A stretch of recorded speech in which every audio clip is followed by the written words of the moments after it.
Good evening, Nigeria. Good evening, everyone watching us from any part of the world. I'm delighted to have you. We're happy to have you. To have you live today. Okay, I'm getting a prompt. We're delighted to have you live today. Today is a special edition of Parent School Partnership. Happy Mother's Day, everyone. We are delighted to celebrate all mothers, most especially in the light of International Women's Day. We are going to be celebrating today a group of women, and they're going to be sharing with us their stories. They're going to tell us their stories, going to share some stories with us, and I Click on believe the link if strongly you take it to that through YouTube. their stories Click on the will be YouTube one. inspired. So Check the I one want that to has YouTube welcome inside. Okay? everyone here. They're all here. Mrs.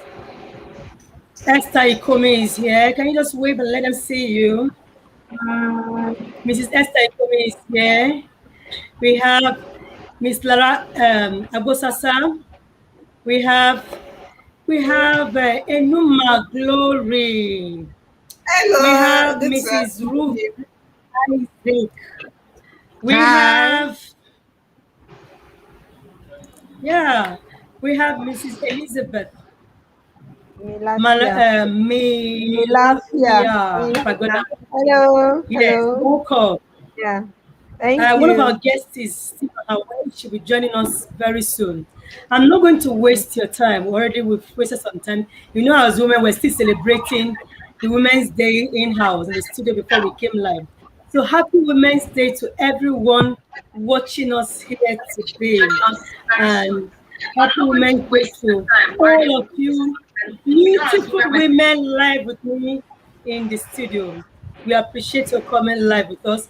We appreciate your agreeing to share your story to inspire other women so that we can be better. We need to support each other. We need to support one another as women. You know, motherhood is not an easy task, and but we have been able to go through this, and we want to appreciate all of you for coming live with us. So welcome once more. So we're going to be telling our story. So what is your story? What is your story? So telling your story today, let's start with I'm missing somebody. She's not in the studio. And I'm wondering why she's not in the studio. But she's live here with us.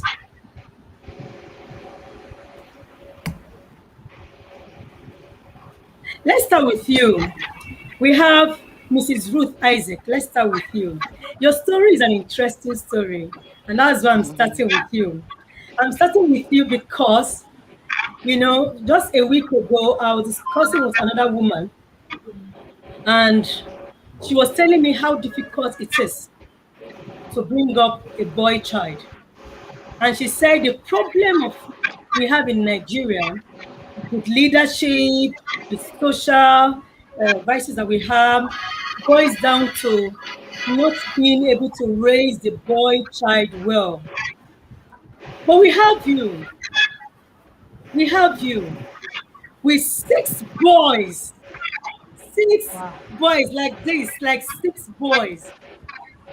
6 boys. You're going to share with us how did you manage? How was it for you when you found? How did it happen? Did you just have it like that? This boy, yeah, you know, and you went again, another boy, another boy, another boy, and then how have you been able to bring them up? Speaking with you yesterday, I heard that the last boy is 21 years old. I said, my goodness. So let's hear your story. The floor is open to you for you, Miss Ruth Isaac. Good evening, my fellow women. Good Good evening. evening. Good evening. I am grateful for this kind of opportunity given to me and the way I am honored. Thank you very much, and God bless all of us. And at the same time, I wish all of you happy Mother's Day. Same to you. Thank you. Actually, for what my sister explained is real. But you know that before any woman marries, he must have the species of children that he needs and how many children she wants to have with the husband. Before I got married, I was like, I'll have 3 boys and 1 girl. That takes us to what the Bible says, that man proposes and God does what? Disposes. So in this case, I had my first child. He was a boy. He came one. The second one came. I was happy that what I requested or my plan is working well. So the third one came. I was surprised. I was like, the way I was feeling when I get pregnant, I wasn't feeling the same. At 4th month, my tummy had been so big. The things I could do, I was not doing them. So I told my husband, I don't know what is happening. Then I registered for antenatal, said, okay, let's go. We went. The doctor, he was like, how many months? That this your tummy is big. Then we went for scan. Actually, when I was growing up as a young lady, I wished myself, I said I'm going to have twins, boys. That was what I said. I didn't know what I was saying then. My mother was like, is there any twins in your family? This girl, what are you saying? I said I meant what I said, that I'm going to have twins and they will all be boys. So then I went for that scan. The scan proved that there were multiple twins. And by then, the cost of living was so high. I've tested buying baby things. It wasn't easy. Then I was like, let me denounce that I don't want to have twins again. So I can't redo what God has done. So that day I was so cold. My husband cheered me up. He said, is it because you want to have twins? They started congratulating us in that hospital where we went for scan. They started calling us, Baba Abeji, Mama Abeji, and so on and so forth. So God was so kind. They came successfully. I had them. They were all boys, making 4. Wow. I waited for 5 good years again.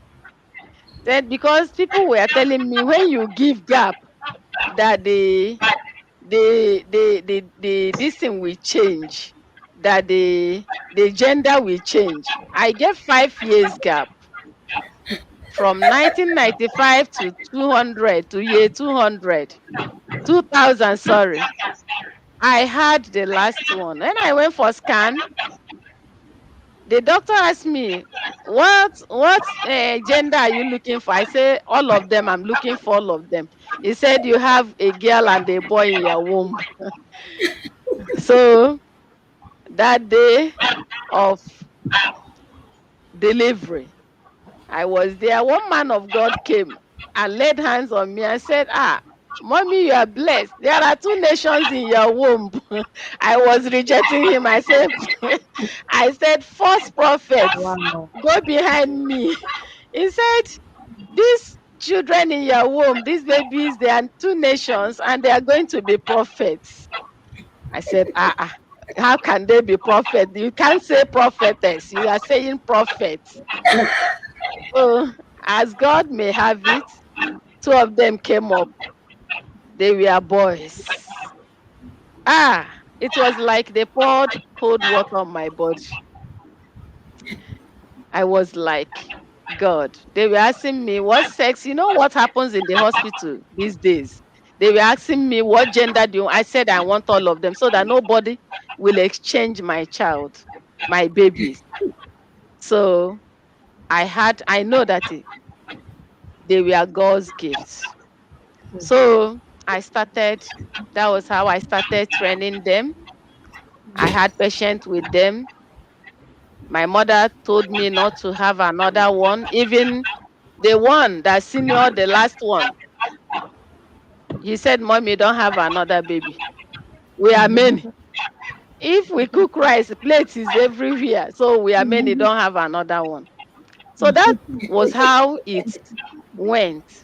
Though in training them, I know that because I know that what God gives does not bring sorrow. Because people were saying to train up male children are difficult. But in as much as I believe that my background, my husband's background is good, I believe that my children will also be good. In that time when they were young, it wasn't easy for me. When I had the first twins, my mother came and stayed a long time. And when she was going, she told me to quit my job. I was working as a secretary in a company then. She said, if you know that these children will survive, quit your job and take care of them because house help cannot take care of them. I had to listen to my mother and I quitted my job and I started taking care of them because I know that when I took proper care of them in future that I will gain as a mother. So that was how in their primary school they were doing well. I was managing. The last one, they were 5. My first son was 7 years old. Then I was living with a house help. You know, all these house help, sometimes they disappoint you. The girl started disappointing me. I was like, I don't know what to do. That my first son called me, Mommy, I thought you said that this girl is our elder sister. I said yes, because that was what I told them. Said, why is she disobeying you? When you call her, when you advise her, when you talk to her, she will reject your food and she will run out of the house.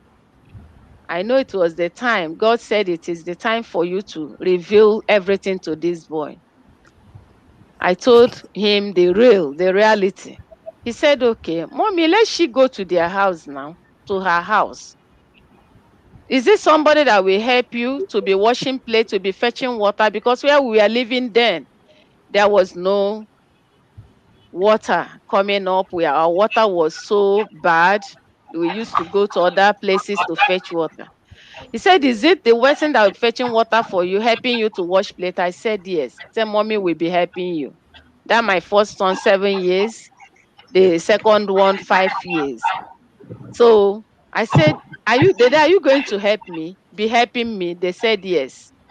That was how I took that girl to the village. And right from then, these children, they learned how to do things, So how you to had to fetch take water. them to the village to I, learn to do things, as in they had to learn from, the community, the village. That was very no, no, remarkable. no, no.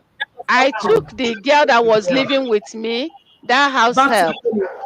I took her back to the village and started living with my children. Though they were boys, I started teaching them how to clean up, how to wash, how to take care of their things, how to get up early in the morning to prepare for themselves and go to school. So they grew up with that. They were helping me seriously.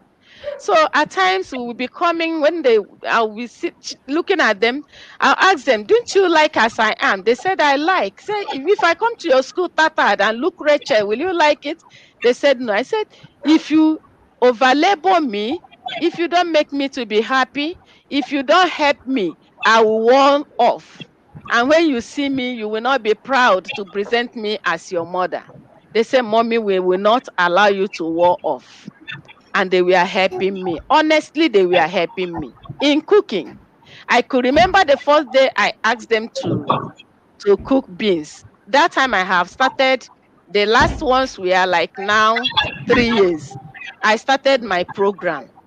I went back to school. So the first day I asked them to cook beans, they cooked the beans very well. They were trying, they were doing it. I will stop you there. I want to take something from you. You have to teach them the house chores. Very key. Yes. Yes. You have to quit your job. You have to quit your job. These days, you have this type of the house chores is meant for girls and not boys. But the boys were the one doing your house chores. We'll come back to you. That's an interesting story.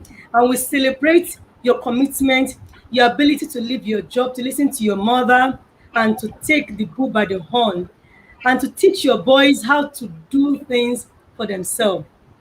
And I like that communication that was happening there. Very interesting. Do you want me to look bad when I come to your school? And they said no. And with that, they had to behave. Thank you very much. That's an interesting story. We'll come back to the conclusion part of that story, because I told you that the last boy now is 21. The last set of twins, like you said, they are now 21 years old. You can imagine it's been a journey. We celebrate you. Well done. I'm sure Mrs. Comey is wondering, I have 3 boys. You with double of the boys. How were you able to do that? So I want to welcome the next, because we have to run with time, and we'll come back to your story. I want to ask Miss Elizabeth Lafia, what is your story? What is your story? Tell us your story. Okay. All right. Good evening, everyone. Good evening, Ma. Yeah, and happy International Women's Day. I'm so pleased to be amongst us today. Well, my story is very lengthy, but I will try as much as possible to make it short because of our time, and other people will need to talk too. My name is Elizabeth. I was brought up in a family that the father was not always there. So practically it was the mother that played both role of the father and the mother at the same time. You hardly see him. He comes back maybe late at night. We're all asleep. But one thing I discovered was our mother was up and doing to make sure the family is together. And growing up in that kind of environment built me to the kind of woman I am today. It made me strong right from time because I grew up with a strong woman. So living life, growing up, every woman's dream, is to get married, start your own family. And I had an agreement with God that I would want to get married before the age of 25. And luckily for me, I got married at 23. I remember then at that time, so many of my friends were like, why are you getting married now when you need to start life, enjoy your life? But because of how I was brought up, I already knew the good side and the bad side of life. And even at that tender age, I got to know there is nothing more in life. So I got married early, got a very good husband. And, after getting married, you now say, it's time to start life. So even when we were preparing to start life, I got married. God blessed us with 2 girls. So the second girl was 5 months.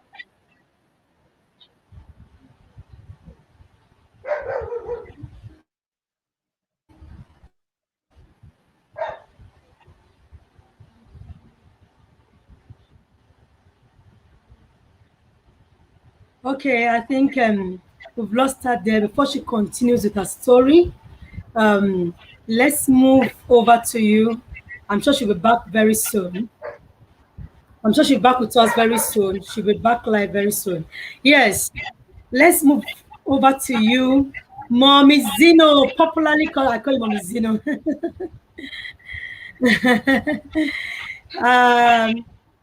Mrs. Glory Enuma. You're muted. We can't hear you.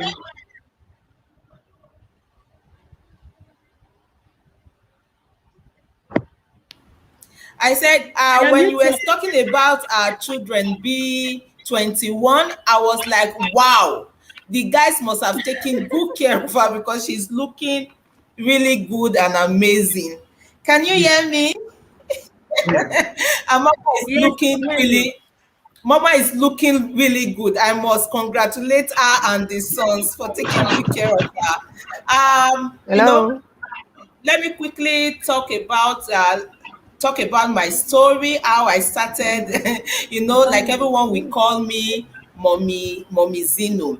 When I got married, like about by Thursday, I'll be 16 years in marriage. It's been a long while.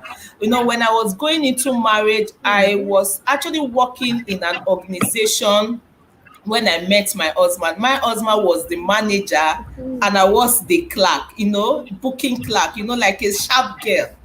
We met, we started dating, and then I had to resign from the job because the law was that two people that are together in the organization cannot marry. And it is the woman that steps down, right? So I resigned and I had to, from my husband, he was telling me, when we get married, I want you to do something for yourself. I want you, because you're going to be having children. So I want you to do something for yourself, set up a business. I want you to be a businesswoman so that you have time to also concentrate on the home, be able to take care of the children. So we were talking about, what do you go for? Do you go for fashion designing? Do you go for hairdressing? Do you go for computer training? And then I happened to, my pastor's wife was a tailor. So I told myself, oh, she looks amazing, she dressed amazing, then just go for fashion designing. Then I chose the path of fashion designing. So I went to learn how to cut and sew. That is how I started my journey before we could get married. By March 18, we did our wedding.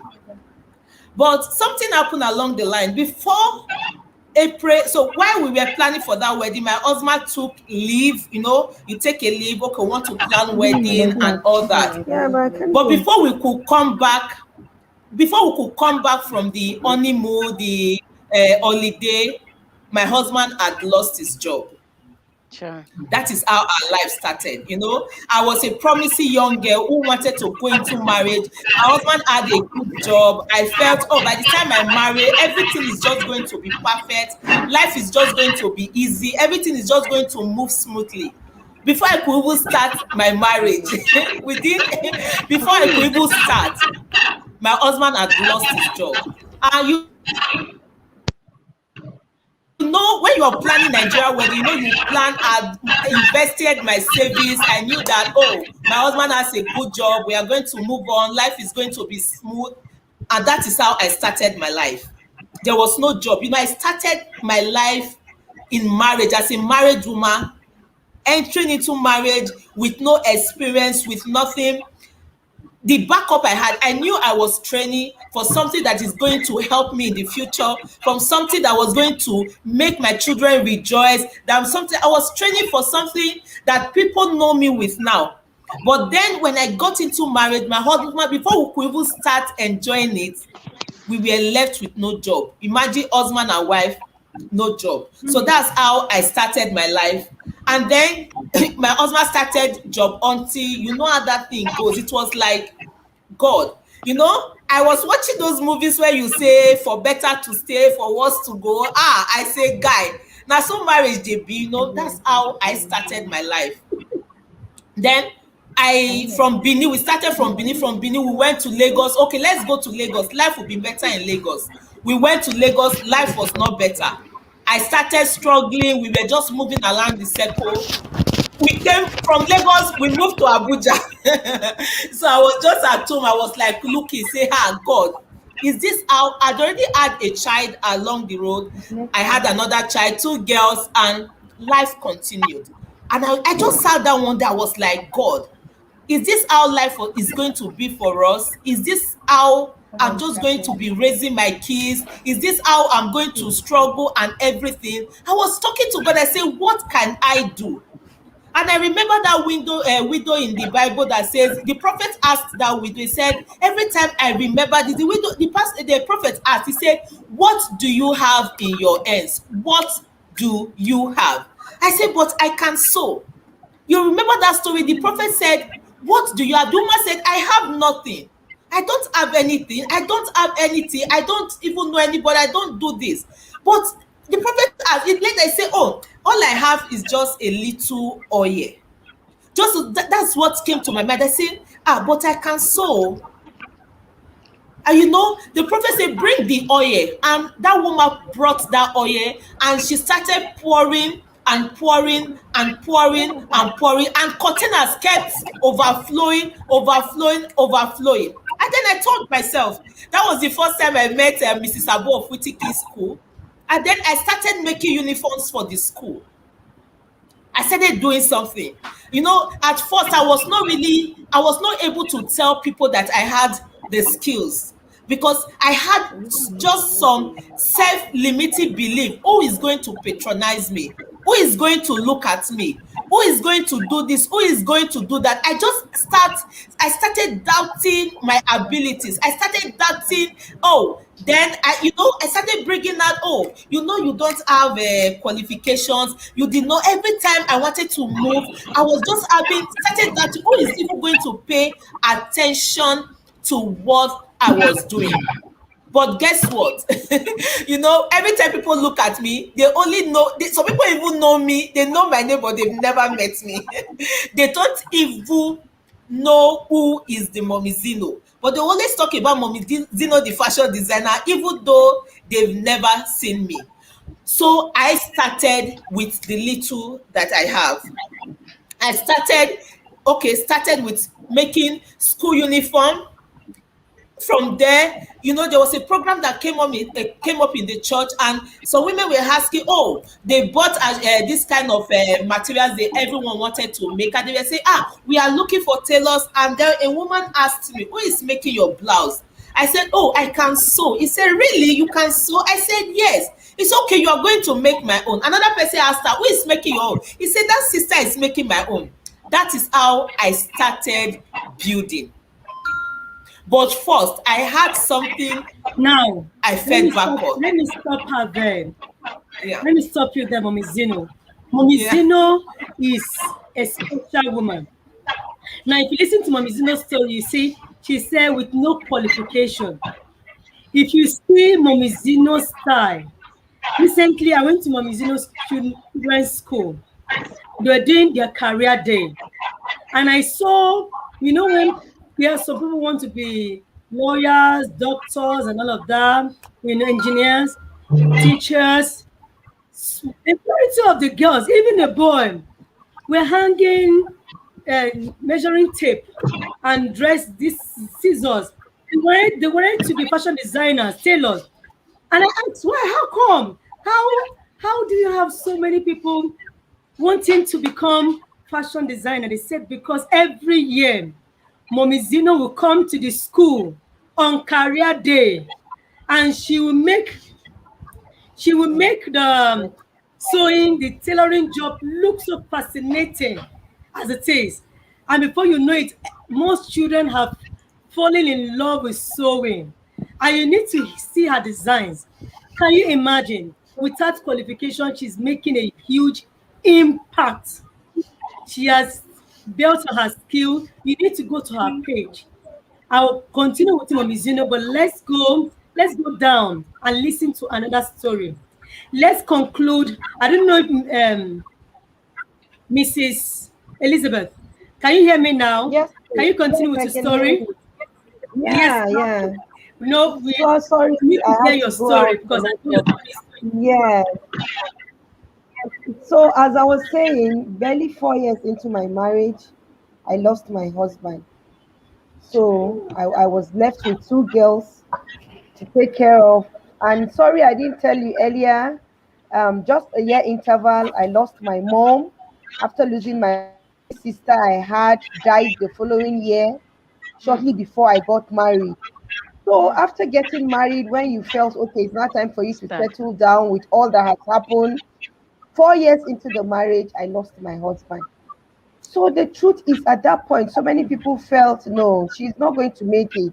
You can't leave. There's no mother, there's no sister. The only one you have, your husband, is gone. My dad married another woman. So, but I had to remind myself where I was coming from. I told myself, I said, no, I can't give up on life like that. So I had to hit myself and say, hey, you have to face it. For God to have allowed this to happen to you, God knows you can carry it. And that was how I hit myself back. I had to put myself together. 6 months into the death of my husband, I was offered a job where he was working. And working as a widow, a young widow, lots of challenges from people. Some people come, they want to help you, but at the end of the day, it's something else they're looking for. But I just had to stand on my feet and ask myself, what do I want to bring out of life? How do I want my story to be heard? And I needed to encourage other people with similar stories. So, and that was how God helped me. I had to stand, got a job, started bringing up my girls single handedly. In such a situation, you don't expect anything from in laws, you don't expect anything from friends, but God has been faithful, coupled with the job I have, and that's how I've been taking care of my girls. The last one, the father died when she was 5 months old, but today she's 12 and she's in JS2. The first one is in SS2. So it's not been really easy with the kind of society, the label we have on widows. But God has really helped me, and the journey, we're still on the journey. And my hope is that we'll definitely hit it at the end of the day. So that's just a summary of my story. Wow. Wow. Wow. Yeah. Wow. Did you hear that? Yeah. Did you hear that? You can Yeah. imagine this the social outlook, stereotypes that go with a woman becoming a widow in her in the prime of her marriage, just very Yeah. young, 4 years marriage. But I like what she said. Sure. She didn't give, and I like she brought out a theme there. How people wanted to help, they were looking for something else. That's the society we are in. That's the society we are in.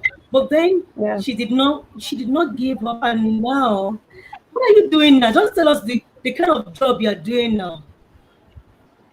Okay. My late husband was working with Bingham University.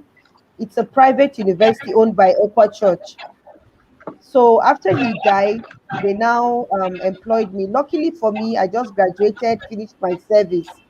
So that was how I was offered the job. So I've been working there. Presently, I'm a senior assistant registrar there. I'm in charge of admissions. That's the position I'm holding Wow. now. I'm the admissions Wow. officer of that institution. That's where I am now. Yeah. Wow. Congratulations. But that's a Thank you strong very much. woman there. That is Yeah. a strong woman. The story is such that I'm sure many women out there are being inspired by your story. Sure. That is a strong woman, and we admire your ability to stay put for your children and not allow people who say, or how other men, those hungry men out there were trying to treat you, Mm, but you stood your ground. mm, yeah. Congratulations. Let's Thank come to you, you. Laura. My dear friend, sister Laura. Laura Yeah. Agbosasa. Good evening, Tell everyone. us your It's such a story. pleasure to be here. Thank you. Good evening, Good Thank you evening, mommy. so much. Haven't heard sister. all the stories of these powerful women. I don't know if my story can make any impact, but like the saying goes, everybody must tell their story. It's important that you tell your story so that your story is not told for you. You know, I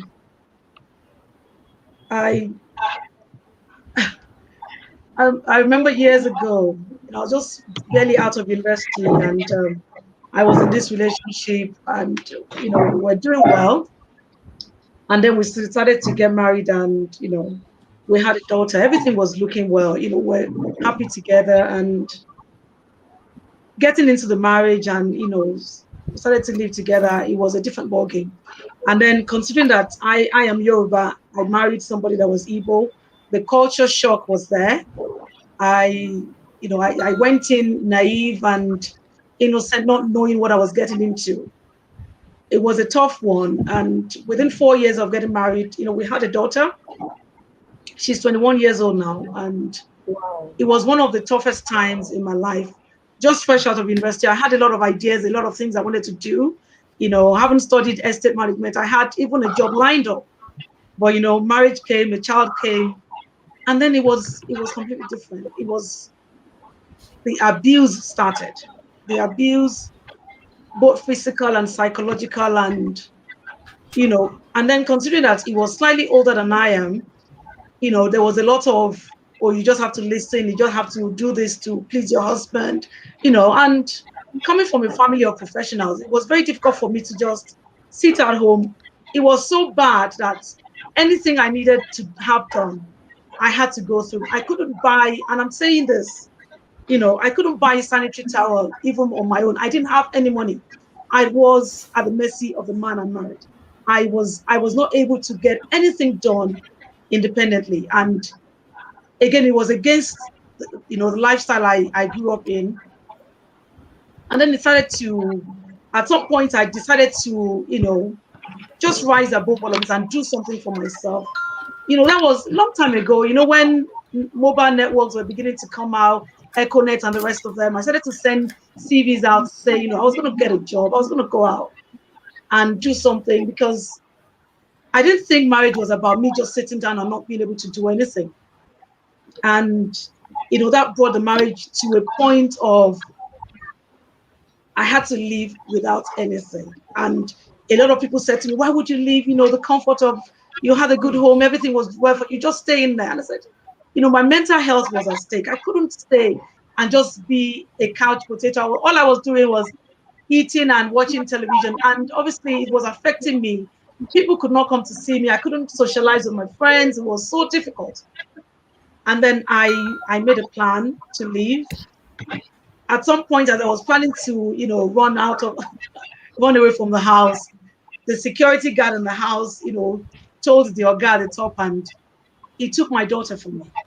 And he took my daughter to hide. And it was now between I had to stay in there just because of my daughter, or to leave my life. And I left. I left without anything. I left, and I relocated to the UK. And for a very long time, I wasn't able to contact my daughter. She was growing. She was in school.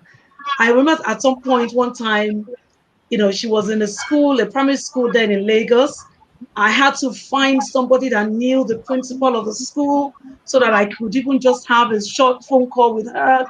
A lot of things happened. But once I was in Haiti, I was in the UK, and I had to think of what to do. I said, okay.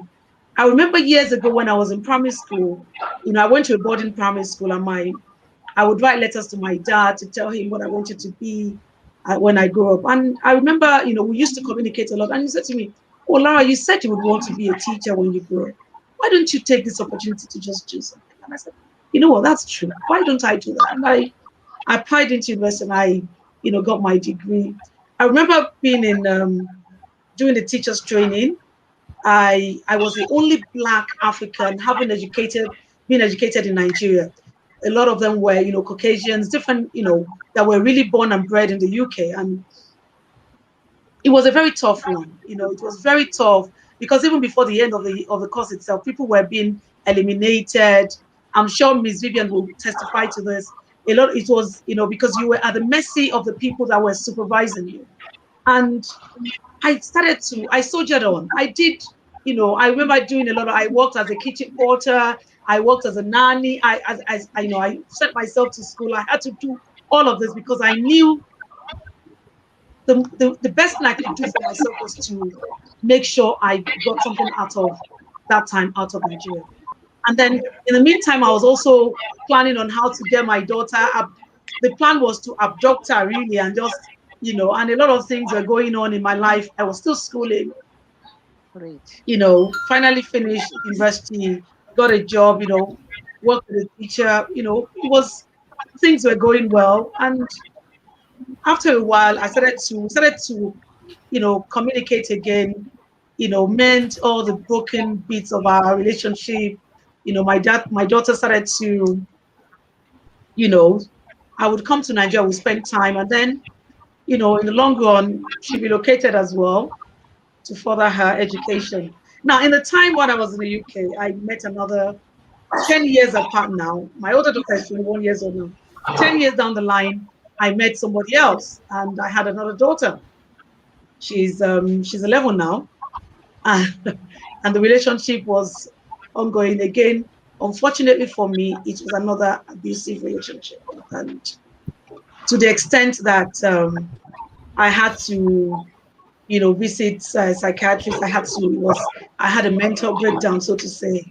I was always, in contact with occupational therapist just to make sure I didn't go down. But I knew I had people, looking up to me. I had to just, for the sake of my daughter, the younger one in particular, I had to really survive. It got so bad that at that time in the UK, it was that time that there was a lot of news about people killing their partners, and it became so bad that I had to run for my life. I had to physically take my little girl because, it was like history was repeating itself again, and I didn't want anybody to take my daughter from me. So the next best thing for me to do was to pack my bags. And here I am. This is 6 years back how many years back in Nigeria? About 7, 8 years back. And my career has, blossomed. I've been able to do good for myself and my daughters. My daughter is in the university in America. She's studying journalism. The younger one is in secondary school now, year 7. I have been able to create a career.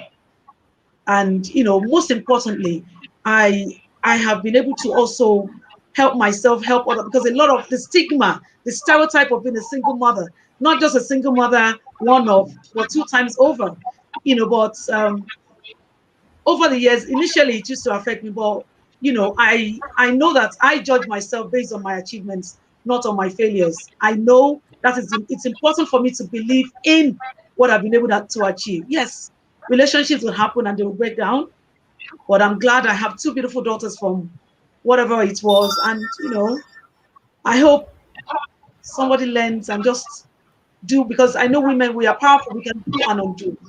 We can create things if we want to. And in short, that is my story. Thank you. Wow. Interesting. Did you hear them? Yeah. That is an Yeah. interesting one. There's no point being in a violent relationship. She moved on. It takes a strong woman to move on, leaving behind all she had to leave behind. And it wasn't easy. But here she is. She didn't go lie low. She didn't go, gallivanting from one place, looking for one person or the other. She blossomed in her career. Even when life threw something else on her, with another relationship that was not too good, she didn't just remain there. You had to then go seek for medical help. And today, for where Lara is now, I tell you, is the peak of most people's career. She's heading one of the top schools in Abuja. But then I know that for her, like she will see, this is just a stepping stone. Her vision is still very high and very wide. She's going places. We appreciate your sharing your story, Lara. Lovely. And coming back, before I go to Miss Ikomin, I want to come back to you, Mrs. Ruth Isaac. So how were you able in this economic situation to bring up these children? What are they doing? Because people who have boys like that, some of the boys may become drug addicts, some may have dropped out of secondary school. So where are your boys? Tell us, where are your boys? Actually, as I What are your said, boys doing now? yes, some of them are in school, some have graduated. I have a graduate of economics, from economics. I have a graduate from physiology, a graduate of computer science, and the one that is zooming up, Wow. an engineer. So another ones are still undergraduates. They will still graduate. Oh my So they've goodness. all, so that is it. Though it Wow. was not I think we easy. need to give It a round of wasn't easy. applause in the studio. I think we need to clap for her. She's calling out those graduates, and engineers, sociologists, computer scientists. It's not Yeah. easy. You can imagine what she would have gone through, to be Yeah. able to get to that. Mm. Economically, you know what our society is like. I know how tough it is out there, you know. And for her to be able to make such a huge difference, and we have our boys doing well, I think she's worth celebrating, and we do celebrate you. We do celebrate you. Coming back to Mommy Zeno, Mommy Zeno, Mommy Zeno, Mommy Zeno. Now, Yeah. Yeah. I yes, I just want to know what keeps, because anytime I see you, I see this, you're always lit, you're always smiling, you're always full of life, you're always bubbling, you know. And I was watching on your timeline, I saw that you don't just have one, it's not a shop, it's a workstation, fully equipped workstation fully equipped workstation, and I see that you've now employed people. So what keeps you going? How will you did you go for fun? Did you go to ask some money from the bank? How did you get these finances? No, I started from scratch, like first I got my first manual machine. From there, when I started from the house because that was just it. When things became very tough, we were just in one room, that room that does not have city room, the one they call single room. That time that you just have your room and your toilet and kitchen. There was no sitting room. My room was my room, my parlor, my dining table. So I had one small portion of it dedicated to my machine, very small machine. So I do my cutting from the floor. From there, I told myself, oh, it was time to get a shop. So that is how I started. I started from the scratch, cutting from the floor because there was actually nothing. So every time I hear people say, oh, I don't have enough funds, I tell them you can start from wherever you are. Start and grow. It's sometimes I feel my ability to start small has given me more leverage to expand. No, like 3 years ago, after I've gotten more machines, I have grown, I've gotten a shop. 3 years ago, I lost everything. January 28th. That was a day I will never forget in a hurry. Just 3 years ago, January made it 3 years. My neighbor called me and said, I am seeing lights, when across my space, my shop. She called me around about 2 a.m. in the night, in the early hours of the morning, said, I am seeing light coming out from your shop at this time. I can see that your shop is opened. I was like, what is going on? He said, people are inside the shop. I don't know what is happening, but I can see people inside the shop. This kind of fear gripped me, and she told me they are robbing your shop. In just that night, everything I have built for the past years, I lost everything. When I say I lost, I mean I lost all my client clothes, the ones that were made, the ones that were not made. My generator was carried. All my machines were moved. Everything I have ever worked for, I did not get loan. I had to start again from scratch. It was an steady. So I'll be building as I am working. I am getting funds. I am buying the things I need.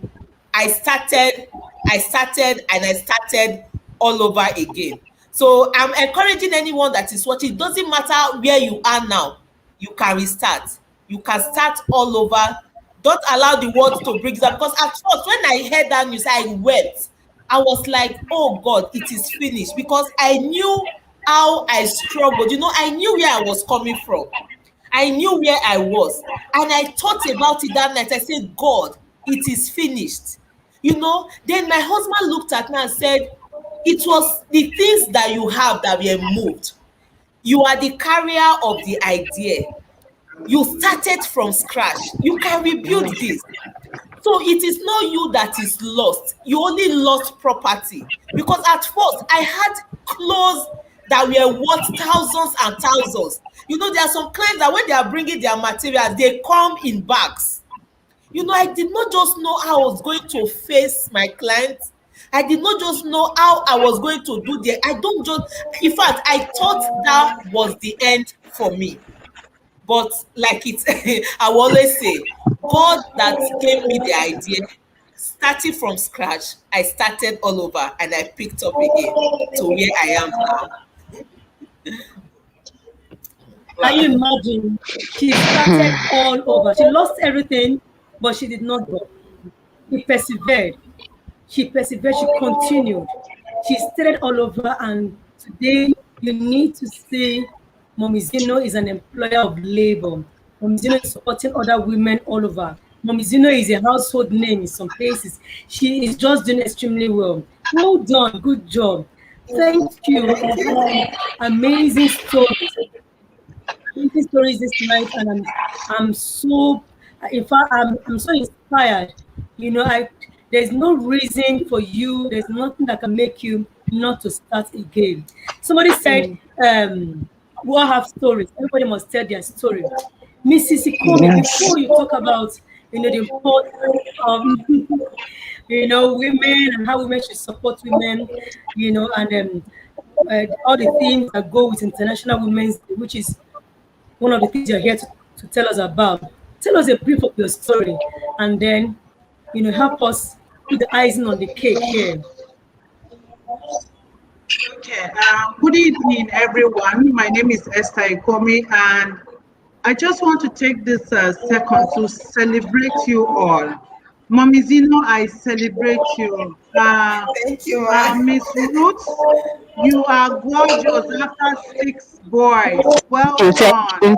Thank you very much. Someone came to me in church and told me that, there's a program ongoing, and my friend from Lafia is in it, and my pastor is in the program as well. And I said, who is your pastor? And she said, you. So I said, the program will be this evening. So I already met you in church in Ascension before meeting you here. And Mrs. Agbosasa, you are beautiful. I love you. Virtual hug and kisses.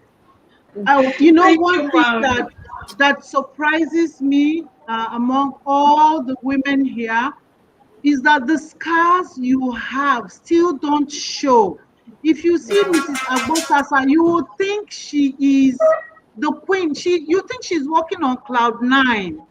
And I knew her, it would be maybe just barely a year when she came from the UK. She was in my children's school. And she taught English. My children were just in nursery. And I was like, this woman must teach my children English. Unfortunately, she left she left. She had to continue, and I wish you greater heights. I just celebrate every woman here sharing her stories. You are the Ngozi Wellas. You are the, Oprah Winfrey, the Michelle Obama that we don't have on social media for yet. And thank you, Mrs. Davis, for taking the camera off and looking down at the grassroots to just see awesome women doing great things and just moving in great strides. So love you, love you, love you, love you all. Thank you. Love Thank you. you. We love you too. We love you Yeah, too. so my story, I don't know where to start from, but I'll usually tell somebody start somewhere. I want to start by saying that, you know, a place where it really interests me, when I came back from the UK after my second degree, I got married, and then the issue of job came up. So I was staying with my husband in Enugu. We got married in Enugu, and there was no job. And my husband's salary, I can't remember how long we lasted on 70,000 till God helped us. I can't remember for how long. I think 35 to 70,000. And somebody coming from UK, you know, I still had my phone in my, you know, my mouth and all that, wanting to eat baked beans and bacon and, you know, just the English breakfast. But I just had to calm down and start swallowing semo first thing in the morning and all, you know, to face the reality of life. But it wasn't easy. It wasn't easy. My husband was being ostracized for marrying somebody that was schooling abroad, how he was going to manage. And I was just there without a job. And I didn't sit down. I started selling chin chin Mm. and then learning how to make cake. I remember one time from my husband was posted to Abuja, and he had to come visit me in Enugu. And then he entered a night bus. And he said he sat down where the engine was and got to Enugu. Fortunately for me, I made one 40-inch cake and we all know painter, bucket of chin chin for 4,000 naira total. It was that money that I used to pay the Okada man that brought him from the garage, 50 naira to go back. And then I gave him 2,000 naira to come back to Abuja. I'm laying this background so that you know that we are all strong in all of our ways. When we Yes. moved to Abuja, there was no job.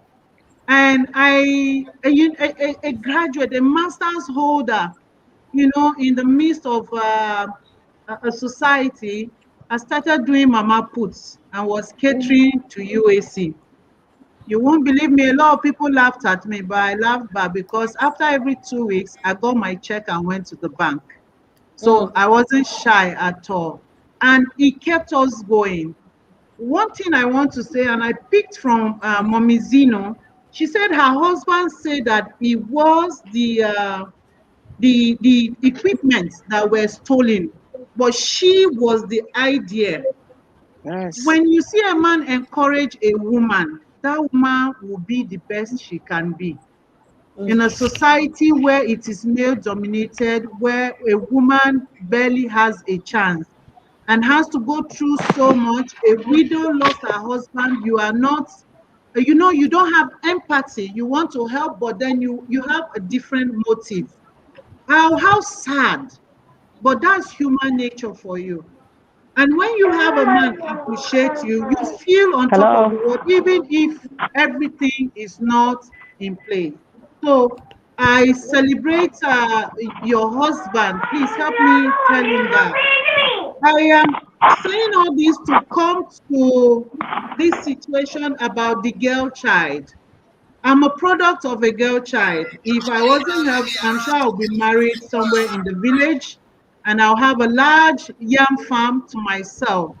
But I want to bless God for the person that saw me and had pity. My parents tried, but I got sponsored by individuals that I didn't know, but just because they thought I was talented. So I am grateful to God for them.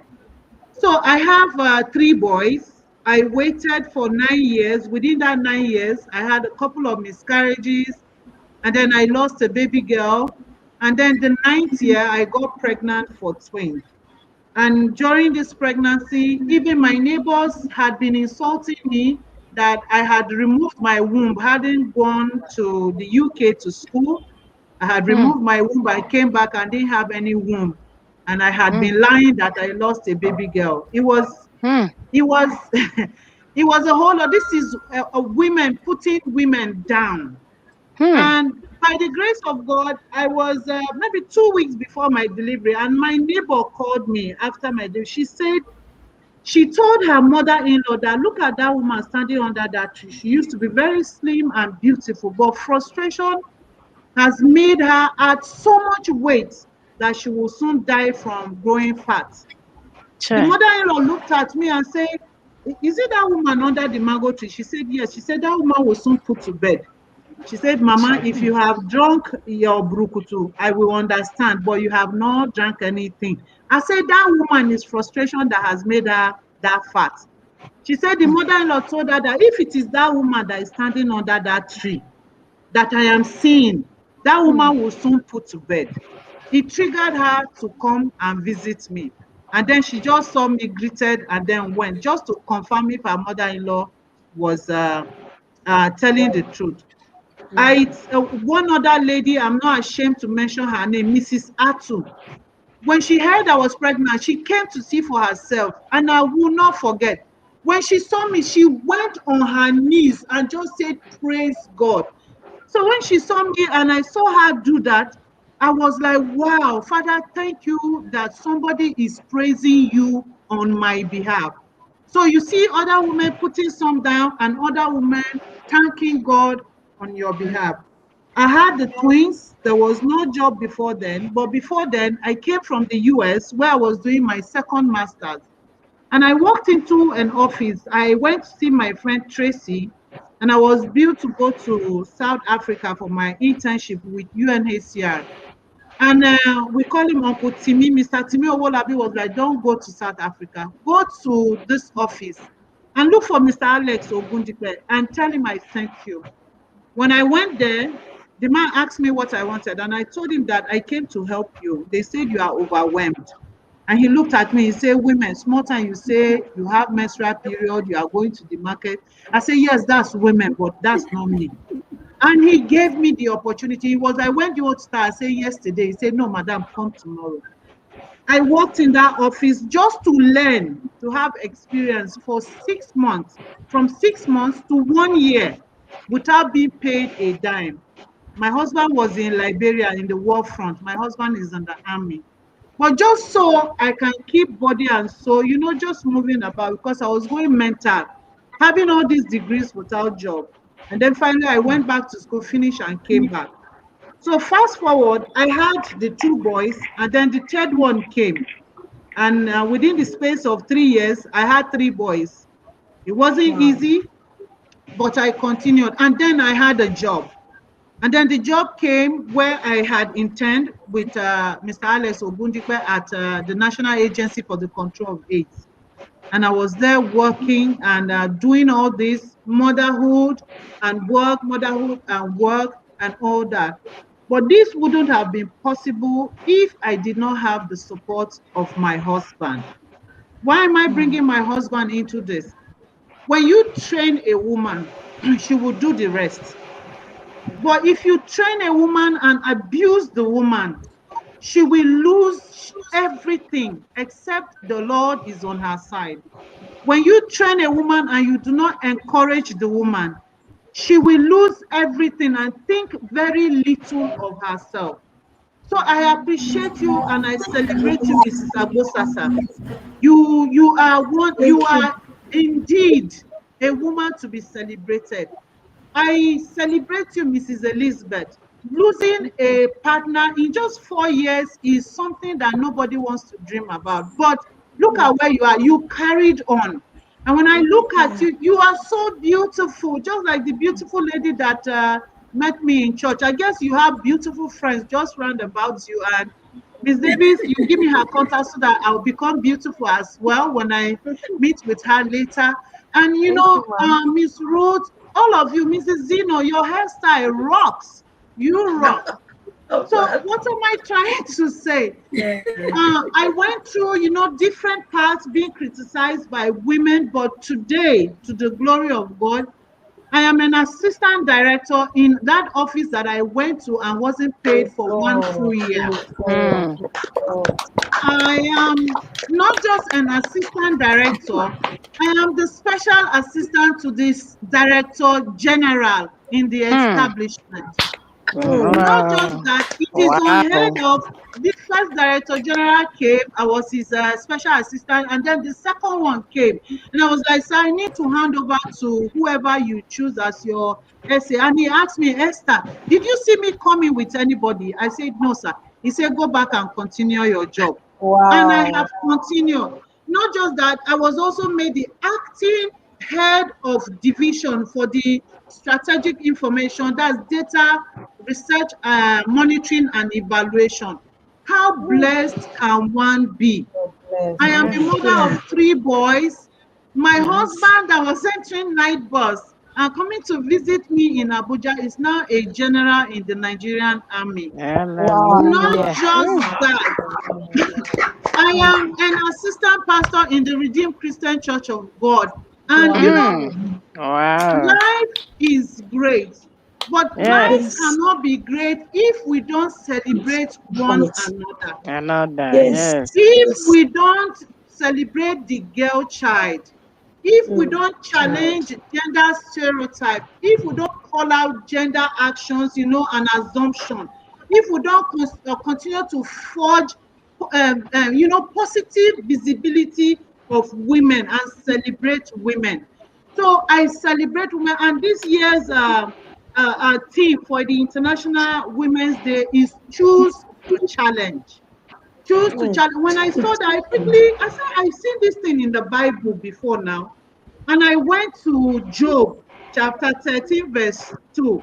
If you read from verse 1, he said, Look, my eyes have seen all this. My ear had heard and understood it.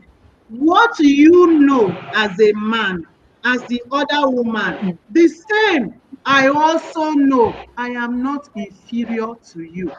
That is what Job said. He said, I'm not inferior to you. As women, we are not inferior to At all. anybody.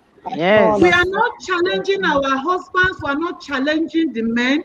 But no matter what life dishes at you, if it gives you a lemon, make lemonades out of it. Mrs. Agbosasa did that. Mrs. Elizabeth did that. Mrs. Isaac did that. She took back the house help, and the children continued to help. And maybe it's a thing about boys. My boys help me. Ayiri dresses me up. He says he's the fashion guru. Moyowa, you know, he settles my emotional stability. He just completes his father. And Time just lets me know he's the baby of the family. I want a take home. We concentrate on the girl child, and we really have to talk to the girl child to appreciate herself. But please, ladies, let's not leave out the boy child. The boy child is the one, maybe in 100 years to come, will still be the man at the top. But if you don't train your child, your boy child, to appreciate his sister at home, he will not appreciate the wife in the house. The children know that on Valentine's Day, their father has to buy his wife a gift. At that time, they don't call me mommy. Ayiri was like, Mommy, did you buy your wife a gift? It's Valentine's Day. I went to visit them in Port Harcourt. Of course, I was happy, but I'm happier because I know when he gets married to that lady, he will remember that his father used to buy Valentine presents for the mother. Yes. So he will need to do the same. On Saturday, my husband cooks for the house. It's his specialty. He has been doing that right from day one. When I first met him, I tried to cook stew and I used red oil. From my place, I use red oil so that we can use the soup to make it maybe fufu the next day. And he didn't say anything on a Saturday. He just told me that I should come, let him just try stew. And when the man cooks stew, I just said this man was short of telling me that you don't know how to cook. But in a very polite way, he just showed me. So it has been a tradition in the house. He cooks the stew and makes the beans. You will not eat beans from any other person. And the children are seeing this. They are all boys. Just like Miss Ruth, they are seeing what their father is doing and they are taking care of the house. So I am sure when they grow up, they will appreciate the girl child better. I don't have any girl that they will appreciate. So it means they will appreciate their students in school. Miss Davis, you bear witness, Moyowa was so hooked to Chizara that any other boy that comes to Chizara, he will be very angry in primary reception. So I saw that respect and honor for girl.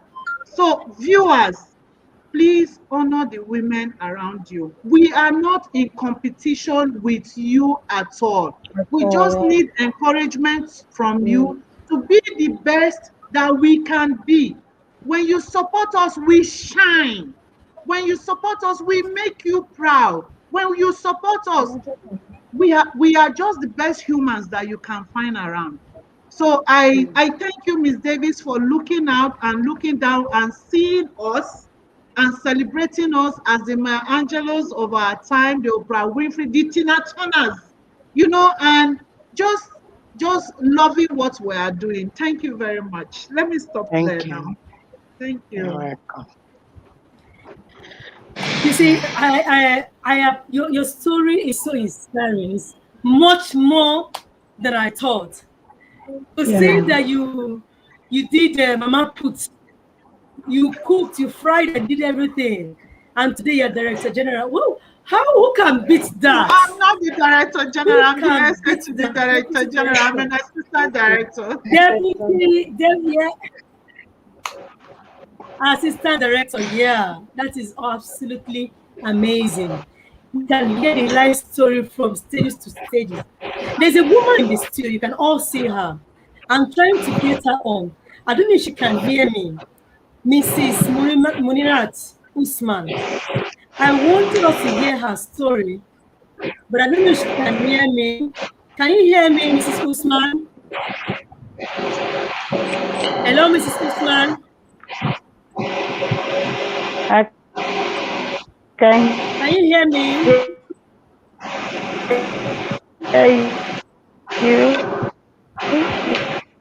Yeah. You can hear me. But you're talking. And I needed. Oh dear. Yeah. She's.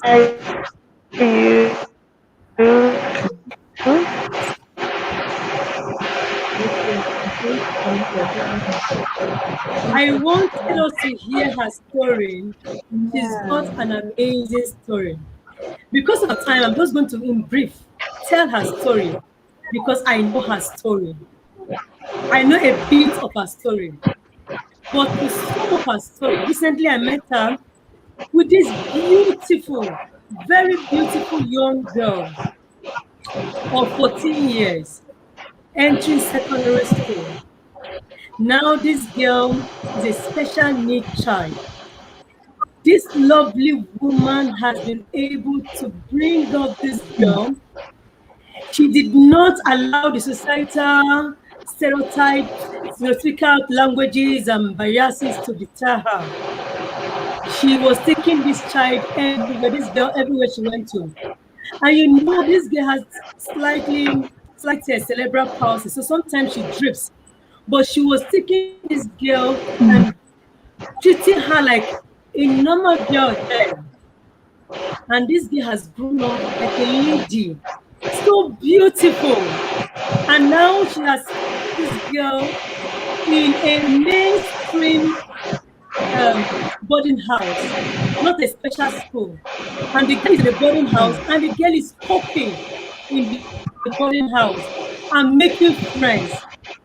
And why I say I see her, so I wish she could come up if she's having technical issues. I wanted her to share her story and all that she went through. It wasn't easy for her.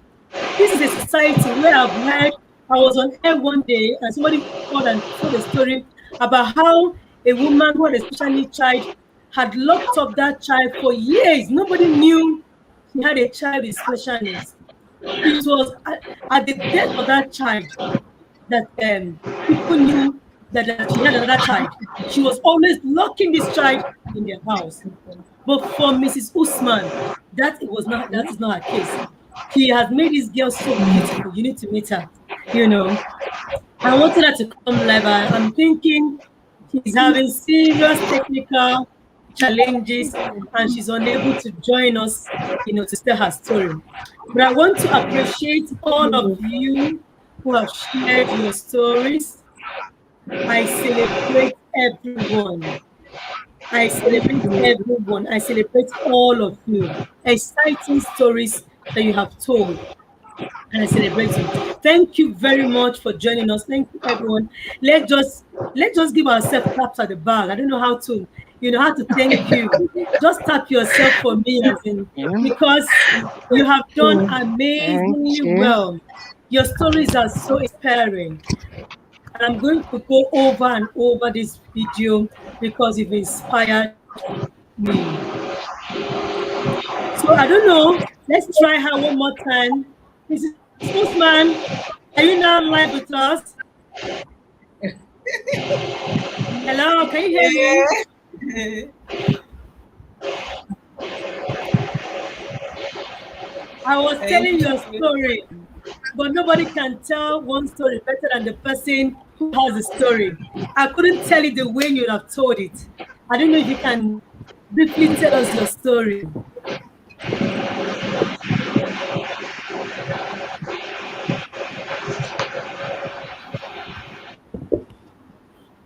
Can you tell us your story? Can we hear you?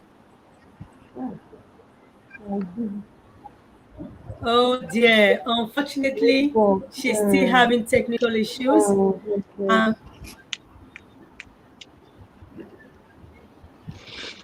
All right, you're on now. Can you be a bit louder, ma? We're hearing you now.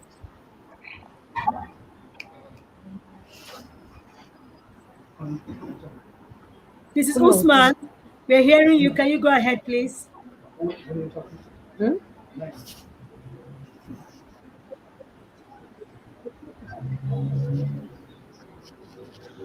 It's quite unfortunate. We can't keep waiting. We can't keep waiting. Amazing women with amazing stories. Thank you very much. Unfortunately, I can't take that story because of time. I want to appreciate everybody for coming live. I want to thank you, Miss Agbosasa. Miss Agbosasa, well done. Kiss you, kiss your brain. You've done well. You're an amazing woman making a difference. Mrs. Comey, I Thank you appreciate very you. much. Mrs. Thank Ruth you. Isaac, I love you. You have done very well. Thank you. Miss Elizabeth, Thank I you. Thank you. appreciate you. You've done so well. Mrs. Usman, I appreciate your hard work on your baby girl. You are a super woman, a super mother, an example to every mother with children with special needs. If they're to follow your example, then we'll know that these children are going to have a good time and a good life. Mommy Zeno, that is Mrs. Gloria Enuha, yeah? Enuma. I Yes, appreciate you. Enuma. Thank you Thank very you. much. We love you and for the great work. Yeah, with this, we have come to the end of today's parents partnership discussion. Yeah, I'm hearing some noise. Yes, we have come to the end of it. I want to appreciate all the women who joined me. We listened to these amazing stories. We heard how some women were putting down other women. We also heard how some women were lifting up other women. So we want to appreciate everybody who joined us live and for your contribution. Thank you very much and have an awesome evening. If you have time, go over the video again and listen to this story. Thank you for being part of this, for your comments and for your celebration. Happy Mother's Day to everyone. And happy International Thank you Women's Day. very much. God bless you and have a beautiful evening. Thank you, our Bless you viewers. too. We hope to see you next Bye, time. We have everyone. an amazing Bye. time. We're going to have Bye. another discussion. Good night. And I Have know a you will nice join. week. So Bye. let me just allow you to say bye to everyone. So bye to everyone. Let me Bye-bye. bring you back to. So let's just say bye to everyone. Bye-bye. Bye. Bye. Bye. Thank you for God watching. bless. Thank you. Thank you. Thank you for watching. Thank you. Thank you.